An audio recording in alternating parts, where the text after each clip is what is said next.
اللہ اکبر۔ Supreme court کا متنازع فیصلہ، ایک لمحہ فکریہ۔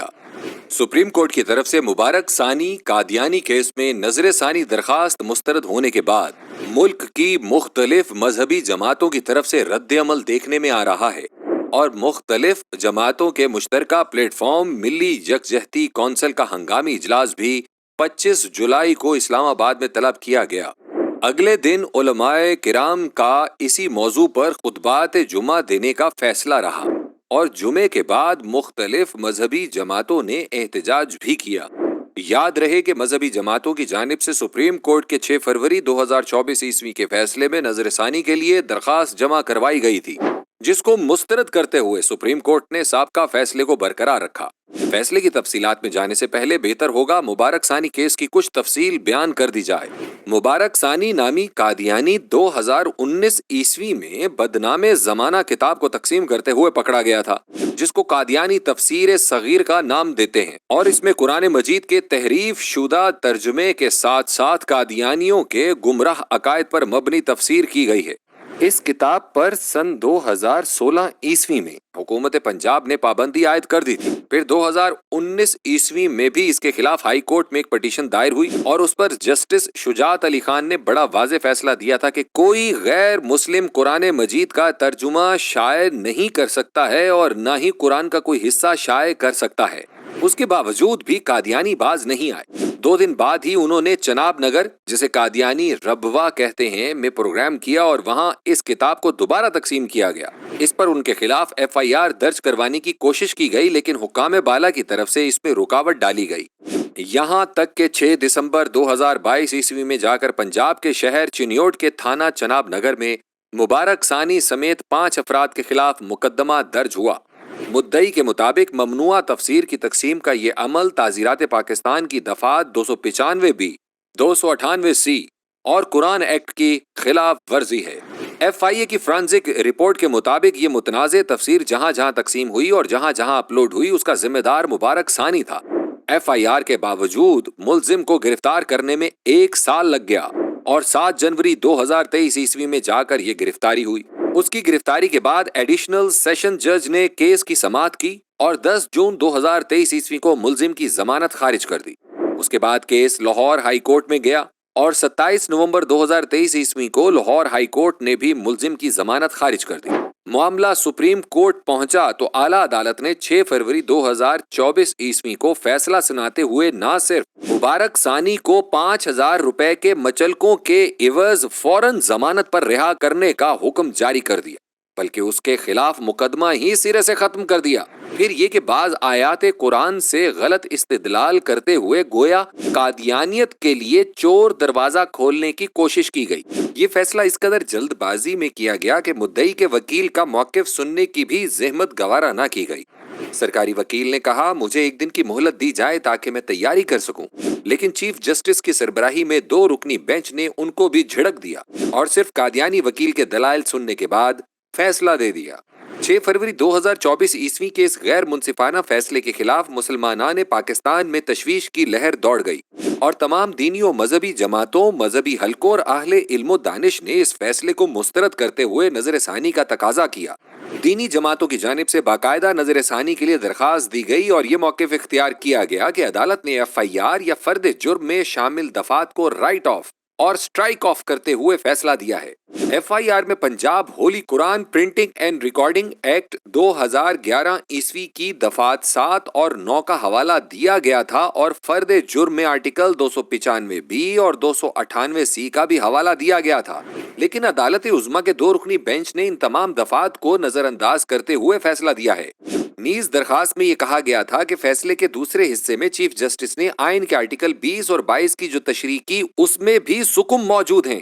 ان آرٹیکلز میں مذہبی آزادی کے حوالے سے جو بات کی گئی ہے وہ قادیانیوں کے لیے نہیں ہے۔ تیسری بات درخواست میں یہ بھی شامل کی گئی تھی کہ چیف جسٹس صاحب نے جو قرآنی آیات کا حوالہ دیا وہ موقع و محل کے مطابق نہیں تھا۔ ان تمام حوالوں سے فیصلے کا جائزہ لینے کے بعد مذہبی اور دینی حلقوں نے چیف جسٹس کو غلطی کا احساس دلایا۔ اس کے بعد سپریم کورٹ نے تمام مکاتب فکر کے 10 بڑے اداروں سے آرا مانگی۔ قرآن اکیڈمی لاہور سمیت 6 اداروں نے متفقہ موقف پر مبنی رائٹ اپ جمع کروایا۔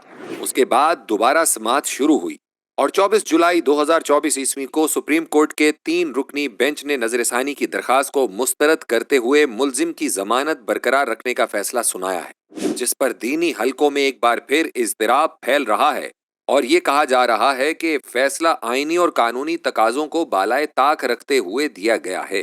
متنازع فیصلے میں ایک بار پھر وہی موقف اختیار کیا گیا ہے کہ مذہبی آزادی کا بنیادی حق آئین، قانون اور امن عامہ سے مشروط ہے۔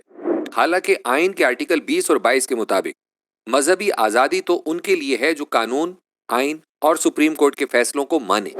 قادیانی تو پہلی شک پر ہی عمل نہیں کرتے، وہ اس قانون کو سرے سے ہی نہیں مانتے جس میں ان کو غیر مسلم قرار دیا گیا ہے۔ آئین کے آرٹیکل 260 کی شک 3A میں مسلم کی تعریف بھی موجود ہے اور 3B میں قادیانی کی تعریف بھی موجود ہے، لیکن قادیانی خود کو اقلیت نہیں مانتے بلکہ وہ مسلمانوں کا لبادہ اوڑھ کر دھوکہ دے رہے ہیں۔ لہٰذا مذہبی آزادی کے حوالے سے جو قانون ہے وہ ان پر لاگو نہیں ہوتا اور نہ ہی مذہبی آزادی والے آرٹیکل میں ان کا ذکر ہے۔ عدالتی فیصلے کے مطابق سپریم کورٹ کے سامنے اس کیس میں 2 سوالات تھے، جن میں پہلا تو ملزم کی جانب سے ضمانت بعد از گرفتاری کی درخواست تھی، دوسرا معاملہ فرد جرم سے مختلف جرائم کو حذف کرنے کی درخواست تھی۔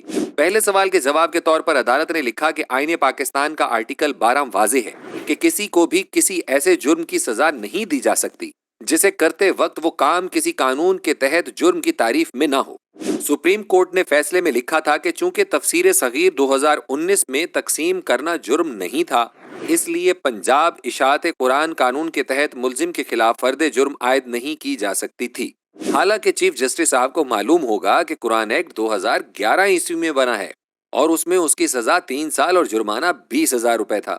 2021 عیسوی میں اس قانون میں معمولی سی ترمیم کر کے سزا بڑھائی گئی اور جرمانہ 1 لاکھ روپے کر دیا گیا، اور پھر قرآن بورڈ گورنمنٹ کا ادارہ ہے، وہ کہتا ہے کہ جب تک آپ رجسٹریشن نہ کروائیں آپ قرآن کا کوئی بھی نسخہ یا تفسیر شائع نہیں کر سکتے۔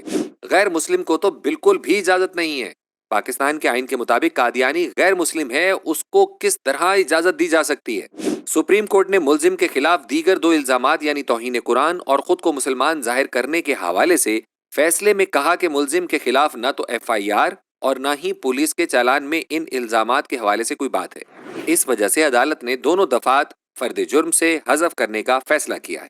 حالانکہ FIR میں پنجاب ہولی قرآن پرنٹنگ اینڈ ریکارڈنگ ایکٹ 2011 عیسوی کا حوالہ دیا گیا تھا، جس کی دفعہ 7 میں بڑی تفصیل کے ساتھ درج ہے کہ قرآن مجید کے جو مسلمہ ترجمے اور تفاسیر ہیں ان سے ہٹ کر کوئی شخص بھی تحریف شدہ ترجمہ، تفسیر یا قرآن کا کوئی حصہ شائع کرے گا تو اس ایکٹ کی دفعہ 9 کے تحت اس کو باقاعدہ سزا ہوگی۔ پھر یہ کہ فرد جرم میں 295B اور 298C کو بھی شامل کیا گیا تھا۔ 295B کے مطابق اگر کوئی شخص جان بوجھ کر قرآن مجید کے کسی حصے یا ترجمے میں تحریف کرتا ہے اور اس کو شائع کرتا ہے تو اس کی سزا 3 سال سے لے کر تا حیات قید ہو سکتی ہے۔ اسی طرح 298C کے مطابق قادیانی، احمدی یا لاہوری گروپ خود کو مسلمان نہیں کہہ سکتے اور نہ ہی اسلامی شعائر کو اپنا سکتے ہیں، نہ اپنی عبادت گاہوں کو مسجد کہہ سکتے ہیں اور نہ ہی اپنی کتابوں کو قرآن کہہ سکتے ہیں۔ وہ اپنے مذہب کو اسلام نہیں کہہ سکتا اور نہ ملعون مرزا قادیانی کو صلی اللہ علیہ وسلم کہہ سکتا ہے، لیکن قادیانی یہ سب گستاخیاں کرتے ہیں۔ وہ تو ملعون مرزا قادیانی کی بیوی کو ام المومنین کہتے ہیں، ان کے دوستوں کو صحابہ کہتے ہیں، اس کی عبادت گاہ کو مسجد کہتے ہیں، اس کی باتوں کو حدیث کہتے ہیں، اس کی خرافات کو نعوذ باللہ قرآن کہتے ہیں۔ مرزا قادیانی ملعون نے اپنی کتاب میں یہ گستاخانہ بات بھی کی ہے کہ ہم نے قرآن مجید کو قادیان کے قریب نازل کیا۔ اسی طرح قادیانیوں کو قرآن کی تفسیر کرنے کا بھی حق حاصل نہیں ہے، تو پھر قادیانیوں کو عدالت مذکورہ تفسیر شائع اور تقسیم کرنے کی اجازت کس طرح دے سکتی ہے؟ فیصلے میں کہا گیا ہے کہ فوجداری مقدمات میں مقدمہ بروقت دائر کرنا اہمیت کا متقاضی ہوتا ہے، لیکن اس کیس میں 2019 عیسوی کے الزام کی بابت FIR 2022 عیسوی کے آخر میں درج کرنا